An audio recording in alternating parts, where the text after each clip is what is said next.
جب تمہیں گانا سنتے ہوئے بے چینی ہونے لگے، جب تم ماں باپ کے لیے کچھ کرنا چاہنے لگو،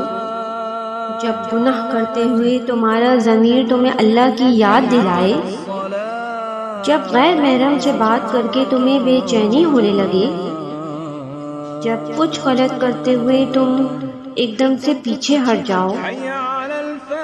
جب تم نماز کے لیے اٹھو نہیں مگر کوشش کرنے لگو، تو اس کا مطلب ہے کہ تم اللہ کی نظر میں آ گئے ہو۔ وہ چاہتا ہے تم یہ سب نہ کرو، کیونکہ یہ سب کرتے بہت لوگ ہیں، لیکن ان کا احساس سب کو نہیں ہوتا، کیونکہ یہ سب تم تھوڑی سی محنت سے چھوڑ سکتے ہو، تو آخر پھر کیوں گھسیٹ رہے ہو خود کو اس طرف جو تمہارے لیے ہے ہی نہیں؟ آخر کب تک ہدایت سے دور بھاگو گے؟ یا اللہ ہم سب کو ہدایت کی توفیق دے، آمین۔